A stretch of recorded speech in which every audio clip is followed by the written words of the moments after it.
And Halpert up ahead for Leifer. Leifer open for throws the alley for Turell. Sweet. I think we're rolling. We're back. I think the season has started officially. I know we're a little shorthanded tonight. We got Cohen and Cohen here, a little bit of a law firm representation with Mayor Wiesel on the ones and twos. As usual, we're happy to be back here. Max opening night. Got a lot of chatter. Got a lot of chatter on the box out theory already. Going early. We may talk some turnovers, I guess, this year, but really just couldn't be happier. Couldn't be more excited to make this happen. To be back here finally, waiting all summer until we get back to Max basketball. Shua, how you feeling? I'm feeling pretty good. This was the first Max loss in a while that I wasn't feeling disappointed or angry about afterwards. So, I'm excited for this season. It's different. Lower expectations. Different, right? Yeah.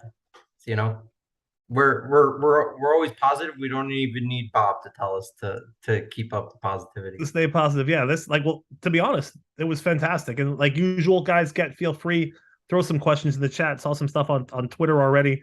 Again, it's just really excited to be back with everybody.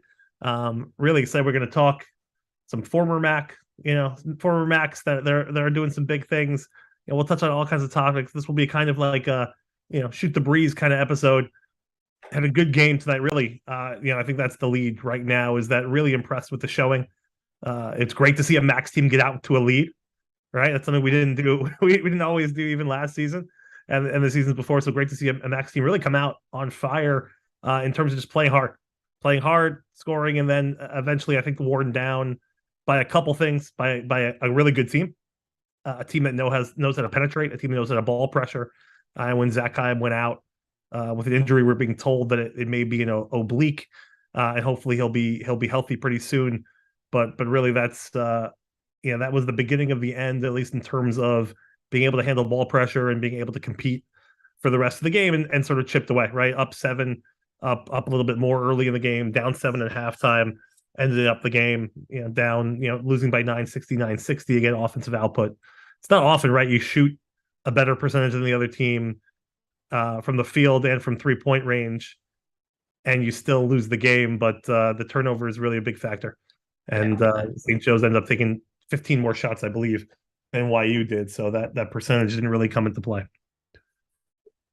Yeah, the turnovers were really the difference.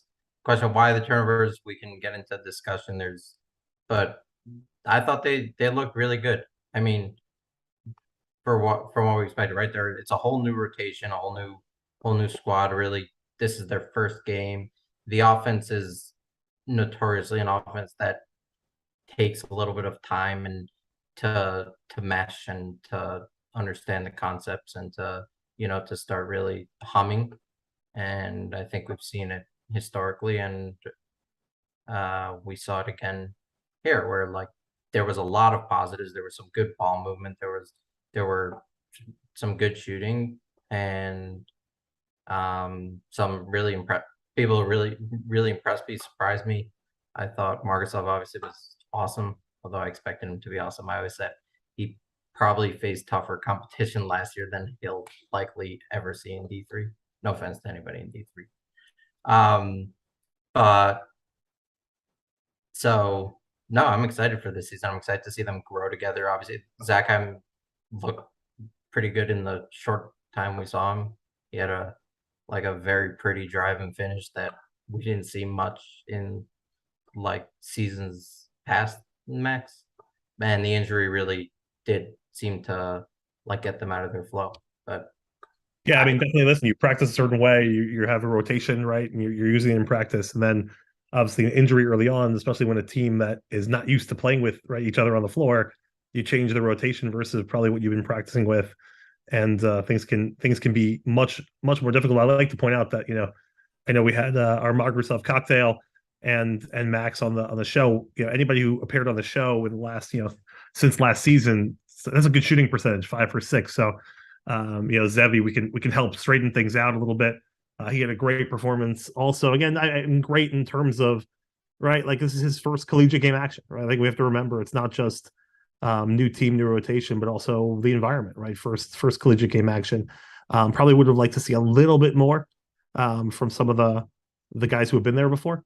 A little bit better, if not, also trying to figure out new roles themselves with Adi and Matan. But aside from that, just better ball, ball control, better care of the ball.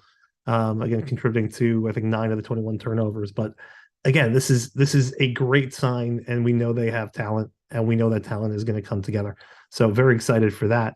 And listen, they don't get a break, right? The next matchup is with our good friends in the home and home reversal at IWU in the Shork Center. So there is no rest for the weary after this game. That game is Saturday night out of the Shork Center. So it's going to be exciting. Those tests are coming really, really early. I think Bob had mentioned it.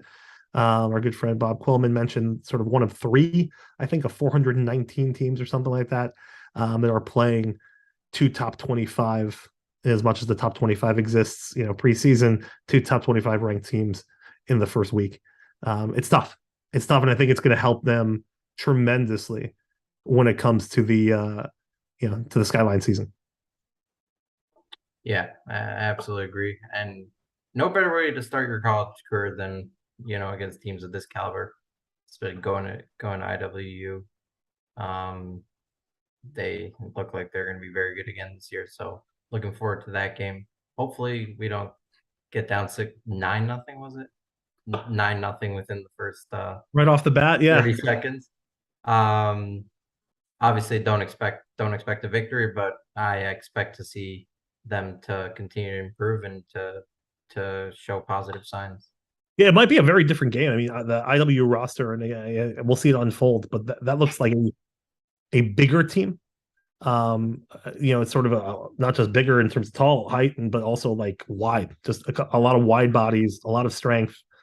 They'll probably, where YU doesn't have as much of that this year, right? Or the bodies to contend with them. Even the tall bodies may not be as wide.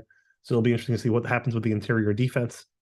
And even recall, like the players from last year, a lot more jump shooting inside versus 3-point shooting in terms of what we saw. So I think it's going to be interesting to see how that, maybe a very tighter in defense, tighter in game, and we'll see what YU can do. It would be great to see Zevi and others stretch the floor. Yeah, I agree.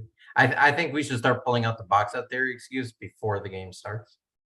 Yeah, I think box out. I think they're working the box out, and we got to get those T-shirts ordered. It's gonna be awesome. I'm really excited to see. I think we have a special guest from the Ball Bottom joining us, but I can't tell. Wow, there he is. Yeah, how cool it is. We haven't seen each other in in squares for so long. It's been a while. Ariel felt we were underdressed. He needed to, you gotta class up the joint, Ariel. Class up the Ball Bottom over here. Definitely. No, it's great to see you guys. It's been too long, and it's really nice to watch the Max. It was really fun to watch them, even though they lost, obviously, but it was really nice to see. Different feeling. What were you looking for, if anything, tonight? Like, what were you like going into the game? What were those expectations, and what did you want to see? So honestly, I think this was if I was being realistic, I think this is the best thing I could have expected. Be within 10, hang with them. Show. They were scoring really well, especially out of the gate. They led for the first 17 minutes of the game. They were scoring. They were sloppy on offense, sloppy on defense. A lot of some miscommunication, but they were hanging with them. They really were. They really won the first half. I think obviously they were down by 7.5, but the first 17 minutes they won, and then the second half they lost by 2. So cut out those 3 minutes at the end there of the first half, and they could have won.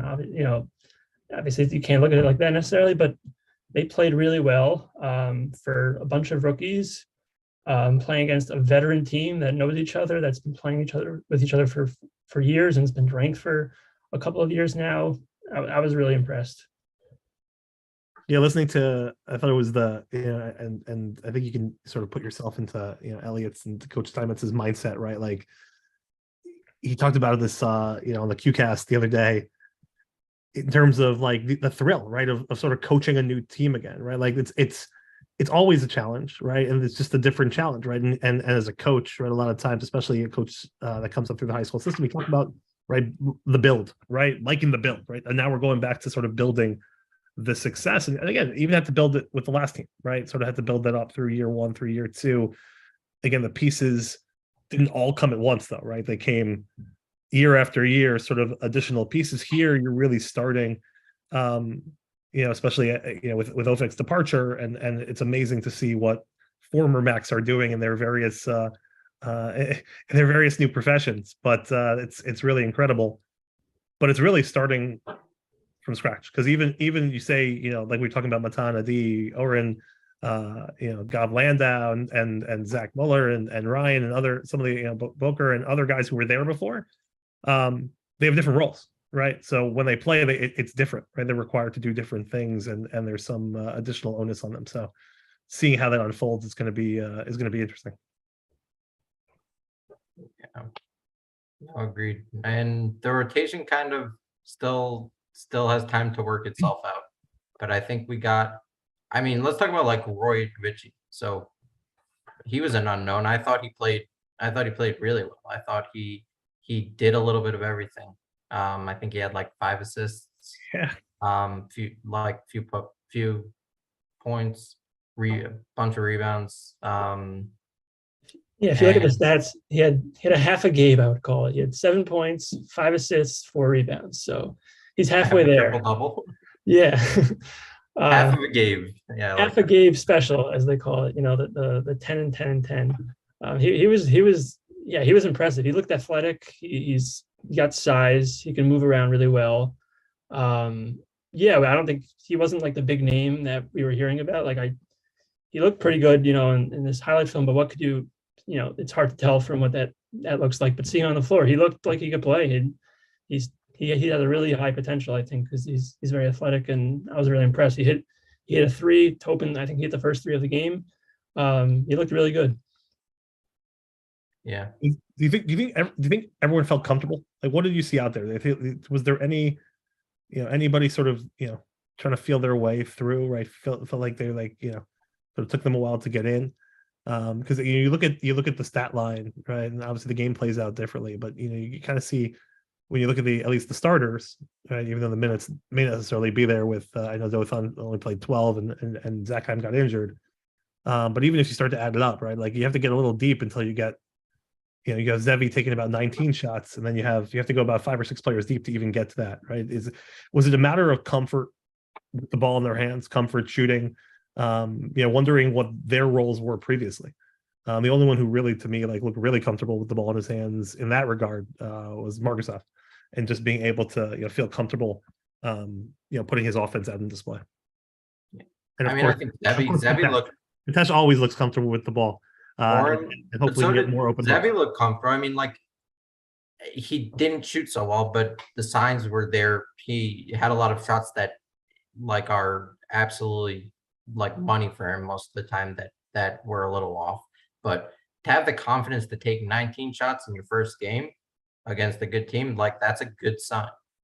Obviously, it has to be within the offense, but that shows confidence. Margusov looked very comfortable with his role. Both pulling trigger from deep, spacing. He took it inside when the situation called for it. Was 6 for 6 at the free throw line, which is we haven't seen that since Simcha, I think. And then Zachheim looked very comfortable. Not unsurprisingly, he just wasn't in for that long. I think Dolan a little bit. It's hard to say, right? I'd assume that there was a lot Elliott saw in practice, that there was a reason he was a starter. I don't think this is the last we've heard of him. I don't think this is even close to the best we'll see of him.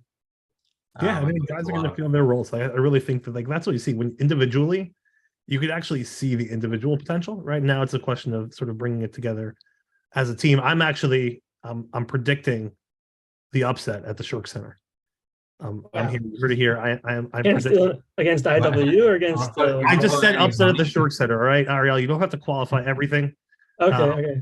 We'll come back to it, but I do think that there's a lot to be excited for. Like, I think what happens, right, when young guys go with no pressure, right, into an environment, like I think that's what you saw tonight, and that's what's really encouraging, right? To come out with the lead, right, means that the nerves aren't there, the jitters aren't there. You're feeling like I'm just going to go play ball, and that's an element to this team, which is kind of cool. It's something that like we haven't seen or experienced for a couple of years. I mean, you started last year already trying to protect a streak, right? Like we started that from pressure, and by the time the streak ended, then it was on to the Skyline tournament and playoffs, right? And into March Madness. So there really hasn't been a break in that regard from just the outside pressure in a long time. And it's just fun to watch, just go back to basketball, go back to fundamentals, and sort of watch the system being learned again. Yeah, absolutely. I think like they look comfortable. They didn't look afraid. I think it was really just chemistry, and you can't expect a bunch of freshmen to have chemistry when they haven't played with each other. And that's where the turnovers led from, some of the defensive lapses, and that'll come as it goes along, especially in our offensive system where familiarity with each other is very crucial. So I definitely think there's so many positive signs. And to your point, like the lack of pressure, I think that's going to really help. I think that could have been, I don't know exactly what happened last year, but I think that was definitely a big factor. They had like if you didn't beat, the Skyline opponent by 25, it was considered, a letdown. And now they lost by 10 or whatever, like what they lost, but it was, you feel good about it. And I think as a fan, that's really, it's a lot more pleasurable and less stressful to watch this way. And it's more fun. I think it reminds me of when, Gabe first, joined the team, and Bar Aloof and Simcha and Donnie, and like they were just like playing basketball, like you said, and they didn't have, no one expected them to win the Skyline championship. They never done it before, and here's kind of the same. Yet now they have a blueprint. They've done it before as a team, as a program, but people aren't expecting. They're picked fourth in the Skyline. They're just gonna play hard out, and they're very talented, and who knows what could happen, and it'll be fun to watch. That's awesome. I think let's talk for a second just about the defense, because it's interesting that, like, I know it got overshadowed a little bit last year, but I know we talked about it right before the the tournament. The way they played defense in the Skyline tournament and down the stretch was just unreal. I mean, I think I recall the championship game, right? Basically holding them without a bucket for at least the first 4 or 5 minutes of the game. Like, it was just unreal. They were locked down, right? And that's something that a team, even though it's trying to gel and find themselves on offense, right? You do have to find yourselves on defense, but not in the same way. And so what did we see tonight? Like, do we see anything on defense, either individually or the ability to play as a team? Listen, they held a really good team. It doesn't necessarily, they usually don't score in the 80s and 90s, but they held the team to 41% shooting overall. A really good, a really talented team of upperclassmen, right? Like, these are guys who have played before, and they're coming in against the guys who are just really coming out there. So is there anything you saw in terms of bright spots there? The on-ball defense, anything that really can take forward? I think it's hard to say, right? Because St. Joseph's, a lot of their bad shooting was a little bit self-caused. They missed some shots you'd expect them to hit both inside. They shot a lot of threes. They don't seem like a great three-point shooting team. I remember we mentioned that last year when they came in, right? Yeah, they were winning in the first half because they were cutting, penetrating in the basket. It was penetrating dish. Yeah, so I didn't see a lot that I could comment on specifically in that game. After I rewatch, I could comment more, but I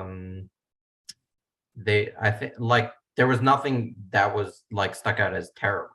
There was nothing that was like, okay, this is going to be a big problem. I think last year there were things that were more noticeable breakdowns in specific areas with specific types of rotations, with specific ball movement patterns. Some of them pretty simple, but I didn't necessarily see that in this game.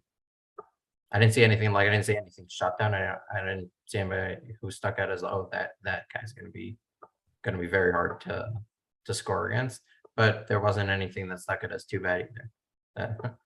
It's great when again, it's and that's part of the things you don't talk about, right? When we talk about Ryan and we talk about Gabe leaving, but like, one of those things is, even if you mess up a little bit on the drive penetration, you always had Gabe back there, right, protecting the rim and really incredible hands and be able to sort of like you gotta find that a little bit this year, right? And I think someone needs someone to develop into that stalwart, needs someone to provide the on ball pressure. And so I think I don't know if you remember the player actually turned the game around against St. Joseph's last year was our boy, the man bun. Jordan Armstrong came Jordan in and was absolutely tremendous. just Was that the game with like 6 to 8 took blocks? that game over. Like they had their way inside with us first half. Jordan came in second half, and that entire source of offense disappeared. That was awesome. The place was I don't know if we have that type of player this year. we'll see. Yeah, again, we'll see some of those things develop. So I know we talked a little bit about Max basketball. We have some questions or some comments here. I know people are talking about the turnover numbers. Hopefully, again, like we talked about, with Zachheim getting injured really early on in the game, only played 5 minutes, and obviously there was a lead at that point in time, and then the turnovers started piling up. So that definitely has something to do with it, right? And just again the inexperience and the ball pressure, dealing with that. So a lot of open looks. Simbi saying he agrees with Yeshua that it wasn't really great defense. I feel like we talked about that at the beginning of last season too, right? We're lucky that people aren't hitting those shots. We got to start seeing a little bit more pressure. When they're playing at their best, they're playing some pressure defense, and obviously it's also a way to make up, right, for offense that may not be clicking. Right, but it's hard to know in this game without knowing the coach's game plan ahead of time. It's quite possible that in this one they very much focused on collapsing on the drive because they knew they weren't good shooters. Now, if it continues to happen and like Skyline teams are shooting like 20% above their season averages against us, then we could have a different conversation. But We had a couple I'd of those. assume, knowing the coaches, I'd assume that they weren't so worried about. Right, back to paint a little bit. Yeah, especially given that they don't have a clear big. That YU doesn't have a clear big who can defend the paint. So great start, right? Great start to Max season again. I think from an expectations standpoint, from honestly just getting energy back, right? Just being back here is awesome, and going right into another great game and weekend. Let's talk about the moment of the week though. Let's switch gears for a second. At least the moment of the week for me, I told this, I said this on Twitter. Honestly, watching with my daughters brought tears to my eyes, seeing Ryan come into the game the other night. It was amazing. For those of you who are, I doubt we're breaking any news here, but Ryan Turell making his debut with the Motor City Cruise in a game, and honestly, I know we overlook things. Plus minus, best plus minus of anybody on the team, in last game, right? We'll throw that out there, but also a diving play on the floor, right? Showing the hustle that we know him for. You see him all game long, right? It's the Ryan that we saw when YU was up 20 points, right? Cheering for his teammates.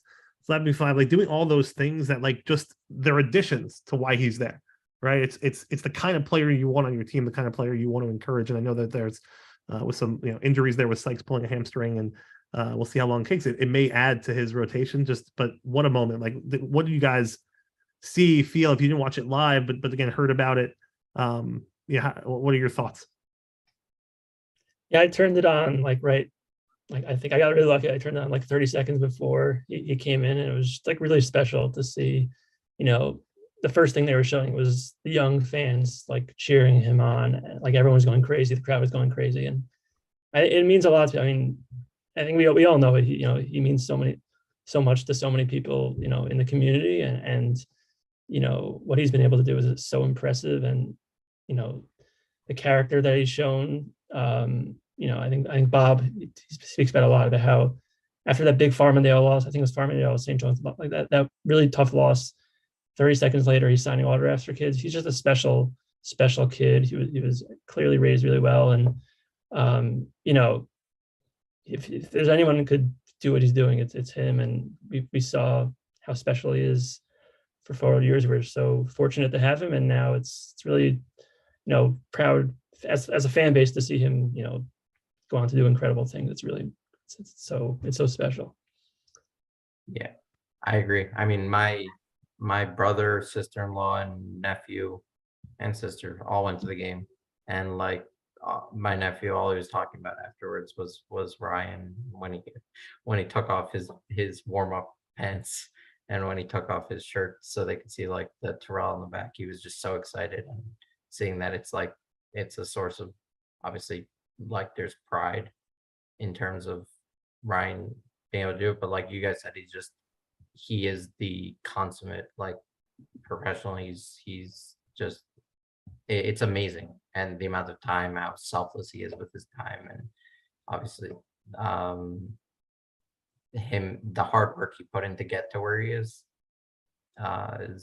cannot be overlooked. And I expect him to be super successful with whatever he does, and hopefully that means in the NBA.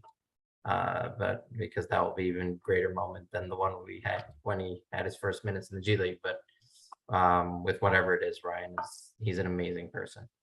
To be honest, I'm not sure which shot I wanted to go down more. The shot he took the other night, or the shot he took in March, the last shot we saw. Like I'm not sure. Like I just put it down. I'm sure it was the one in March, but I'm telling you, last night it was like like it's like it was the Ryan move. It was everything you'd expect and everything but the bucket. But it was so great to see that happening on the level that he's playing on, right? On the level that the competition that he has, like just to be able to see those skills continue to translate was awesome. But that would have been the icing on top of an already very rich cake, and it was awesome. And we look forward to more moments like that during the season. We hope to have some members of the Turell family on to share their thoughts and experiences as we go through this season. But really it's tremendous. And I know that there's some games coming up, right, that are going to be coming in the New York area. I fully expect, I mean, the crowd there was awesome just to see, it was like watching a YU game, like all the yarmulkes, except it wasn't packed to the hilt. But I imagine that the Coliseum or out in Long Island is going to be standing room only.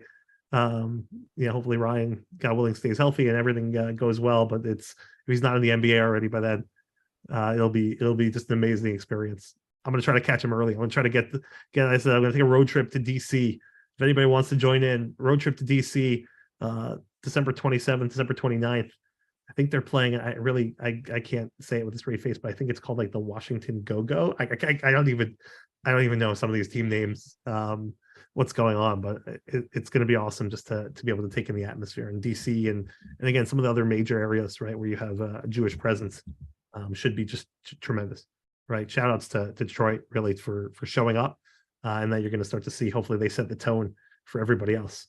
Do you remember Caspi? Do you remember like when Omri Caspi like played in Sacramento came out? Like it just reminded me a lot of that. Like it's really cool. I don't remember like seeing that for other players, and they're all sorts of players, right? Of other religions, other other sort of walks of life, and I don't remember seeing as much of that. It's just great how the community can rally behind him.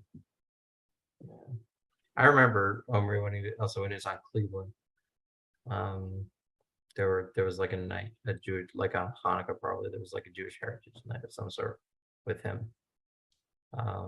Hopefully Ryan, they could have more, but I think like everywhere he goes, the Jewish community there like holds an event that people attend. I know in Cleveland, Fuchs Misrach, he had some, I mean, the game was Friday night, but I think the next night they had something I saw on Instagram or something. And Detroit, I assume there was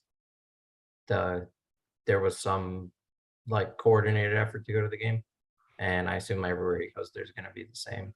I mean, the G League has like tripled their fan base. I can't wait for, and we're going to see how Bob and Ryan and Matt and all those guys and Dave react to it. But like you're gonna start like Max Twitter is only going to be rivaled by like Jewish from G League Twitter. Sort of like talking about different players in the game. It's gonna be amazing. I really can't wait to see that develop.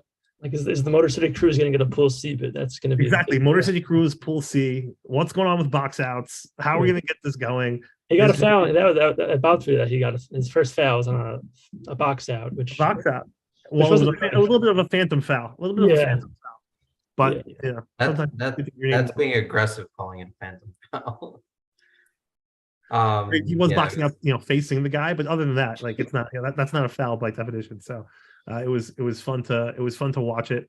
Again, it's going to be an exciting sort of like it feels like almost like a corollary right? Like we're in a show, and we got the Max on one side, we got Ryan going on over here, and we're going to start to see, unfortunately, some other Jewish related corollaries that are happening, maybe some not as good. And it's just tremendous. I mean, I think we're remiss if we don't talk about, or at least give a nod to the fact of, Coach Steinmetz really sort of not shying away from any of this. Again, if you follow on Twitter, and sort of calling out, and just I mean, the amount of vitriol that one Jewish player in a yarmulke on a G League team gets, right? And it's funny because it's really not about him, right? Like, meaning that's just the same vitriol from the day before somewhere else now showing up there, right? It's like whatever that symbol is, it's going to show up. But it's what's interesting is, to me at least, and maybe this is good or bad, but like to see all of our non-Jewish friends that we've made over the years now, through this journey and through this Max journey, almost seeing this happen too. Or like, it's just like realizing, I wonder if it's new, right? I remember Bob talking about it a little bit last year and others, but it's just it's a very, it's the darker side of some of the fun stuff that happens. But I'm not sure, how you guys feel about, what goes on, and sort of what we can do about it, and how we just keep contributing positively, hopefully, right? The Chabad version of always try to win hate over with love. Yeah, I think Elliot, last night I watched him on the QCast. Highly recommend. It was really nice of Bob to give Elliot the opportunity to speak about a lot of the episode was about these issues. Elliot really just spoke about, you have to really just try to educate people, because it's just coming from a lack of education, and just they see something on social media, they think it sounds like it might be true, and then it's clearly not. And when the misinformation just spreads like wildfire on social media, and it's really unfortunate, and you just got to fight it with you have to educate people, and you have to fight it with positivity. I think it's such a shame, and I think hopefully a story like Ryan, what he could do, and I think hopefully that will shatter stereotypes, and also just bring positivity to the Jewish people. It's going to be Denny Avdija. Is he still playing for the Wizards? I remember it's stories. Yeah, he spoke with Denny Avdija. Yeah, he spoke about it. I mean, I don't know what I think about his response, but he did say that he commented on it, and then he mentioned about having played with Kyrie and not having any problems. I don't know what.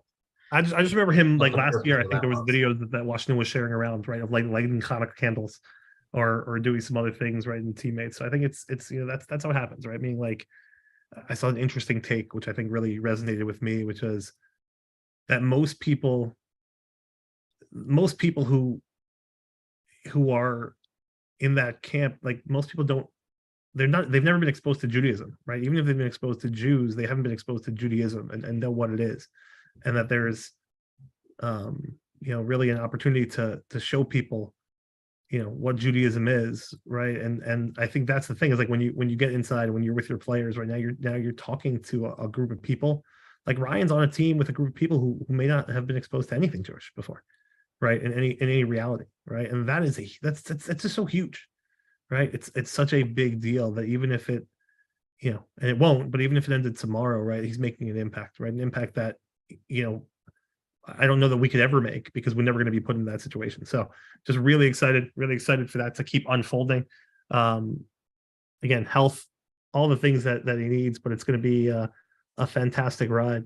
Not much more for this episode. I don't know if you guys wanted to throw out anything. Looking forward to the season. I think we're going to talk a little Skyline after in a couple episodes. We'll do after we'll probably do something after the Sigma tournament this weekend, and really go over that. Hopefully get a couple of the new players on, talk a little bit. I guess we have to give a shout out, right, to YU Soccer, right? A big shout out to YU Soccer. I mean, penalty kicks, to lose a championship on penalty kicks is always rough, but come on, to give them. I mean, we got Balabatin fans that have been following all season long, hanging out in Teaneck, going to the games. It's been really impressive, and it's been fun. Like it's just fun to watch, it's fun to watch those things. And I think they so hell of a job. Big shout out to YU soccer. I don't know if they're going to get an automatic bid coming from the Skyline, but that would have been pretty cool. I think they US MMA, I think, defeated them on penalty kicks the other day. So really just a tremendous season, and it's great. It's great when we talked about, right? Like when you start to build programs, sometimes you see things creeping into other areas, and hopefully that will continue to happen. Excited to watch Just waiting for the baseball the team. women Maccabees, the baseball team coming back. Exactly. Yeah, they have time. I think the baseball is time, but no, I think soccer, they're like where YU was when like Elliott was, like they're getting there. I think they're recruiting. They've been slowly improving for a very long time. Like Yeah, no, they've in slowly, our years, like, they were getting better and better. Yeah, no, they're getting better and better. They're like last year they made it to the semifinals. This year they're in championship. They're recruiting from literally all over. Like, look at the roster. You'd expect that, right? You'd expect why. Like I always thought, like why you'd expect the soccer team, given the like global distribution of Jews, you expect like more foreign players in YU to. They haven't had that so far, but they're doing more and more. I mean, I know there are some very good Israelis, some I think Argentinians, South Africa, England, Netherlands, like literally every country you could think there's a Jew there. They have, I think there's 9 different countries represented on the team. Oh yeah, I saw that. Which is really special. Which is really special. I think that's like really cool. It's part of, what YU is. The basketball team is similar. You have people from all over the world of different backgrounds coming together. They're all Jewish. That's the only thing they have in common. And playing successfully. That's really what's it all about for me, and why I'm so into this team. And it'll be nice to see like other teams, follow the men's basketball team success, and slowly but surely, hopefully, we'll be a sports powerhouse. Yeah, I'm holding out hope for fencing and hoping a water polo team starts. Like that's where. When are we getting a football team? Right. I would not want to be the quarterback of the YU football team playing whatever the offensive line would look like. I think it'll make an insurance person very happy. They'd have like they play a package with like 4 tight ends, 1 fullback. I'm just looking for the van to Van Cortlandt Park for the games. Like that's what I'm imagining back from my days in pick up softball and other things like that. Friday. Oh yeah, we did that with flag football. Playing with Stan, playing flag football, playing all this stuff, just ending up in Van Cortlandt. It was so much fun. I find that to be. I always found the trip up there to be hilarious. Like it was. I forgot we made it to the inaugural flag football championship game for YU, and then we lost because our safeties and cornerbacks could not defend the deep ball. The quarterback was running for his life the whole game. He would just close his eyes and throw it, and like we turn around and it would someone was like catching it in the end zone, so we lost, but we made it to. I hope there were some good touchdown celebrations. That's all I hope. So that really does it for us here. I think we have a couple episodes coming up next week. We may do a Skyline preview. What do we got? Let me look it up here, unless you guys know offhand. When is the first home game? I think we got St. Joe's Brooklyn. Is that home? St. Joe's Brooklyn next week. Is it next I have it on my calendar. I have. Oh, you've already booked the dates. There's a way to do it on the YU website, on the schedule. There's a way to like link it to your calendar. So you gotta, Also, St. Joe's Brooklyn, November 16th, which is 2 weeks from today. It's a week. Sorry, week from today. Wow, so a week from today. My bad. I got the calendar wrong. I was always thinking before. So you got this. Wow, they got 2 games this weekend. Sunday they come back and they play on Wednesday, and then again on. By the way, already for a big game. Huge game. I think did they lose their first game, Farmingdale, the other night, or maybe they played. But that's a big game. That's a big game right off the bat. That's a huge game. The Farmingdale game, that Motzei Shabbos, like everyone's excited about this, Illinois Wesleyan game, but we're playing for the conference, and that game, the 19th, I think, the 19th. That's the Motzei Shabbos. That's going to be a Saturday night, and I always worry about Saturday night games, but it's going to be. That's the biggest game to me early on the schedule. Yeah, these other games are big. For sure. No, not a question. Yeah, but there's a huge game. Big rivalry game. Farmingdale's returns, like the roster, pretty much they have most of their guys coming back, and they think they're ranked number one in the preseason coaches poll. They think it's going to be their conference to take now that so many guys are gone from YU. But I think YU has a shot. I think they showed something tonight, and I think YU definitely has a shot at this, and it'll be really fun to watch. I'm really excited.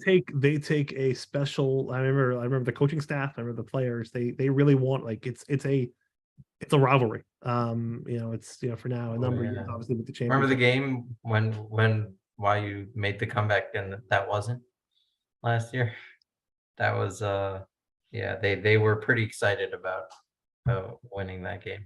They were. Which they should have been. And they played great down the stretch. Yeah. Great down the stretch. Some great production down the stretch. I think they're solid. People rip on the Sky. They're a solid team. They really are. And yeah, I made that mention last year, even, that you put Farmingdale in some of the other conferences. Obviously, there's some really power conferences, but I think you put them in some of the middle ones, and they are a positive winning team. I think they're built just fine to win games. So that's real competition. Again, every game is real competition, but the goal has to be win the Skyline, right? That's always the first thing, right? Win the Skyline, advance, and then win, and that's going to be a huge spot.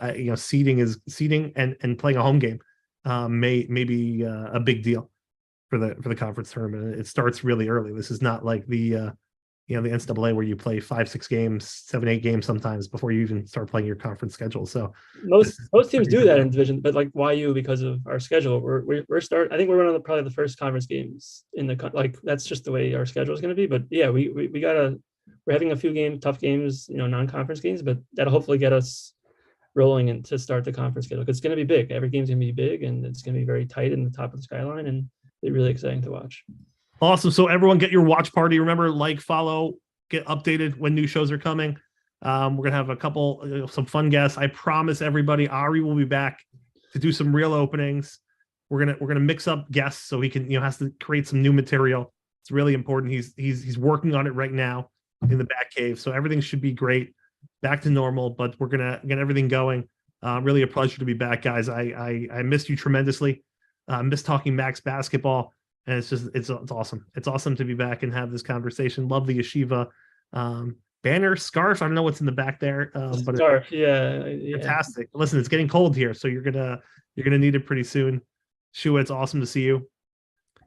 Likewise, This is gonna be fantastic, guys. Get ready for a different year, but I think a really fun year. It'll be really fun. Yeah, a really fun year, and I hope you guys, they got to come out. Like, everyone, fans, come out to the MAC, come out to the MSAC. It's going to be fantastic.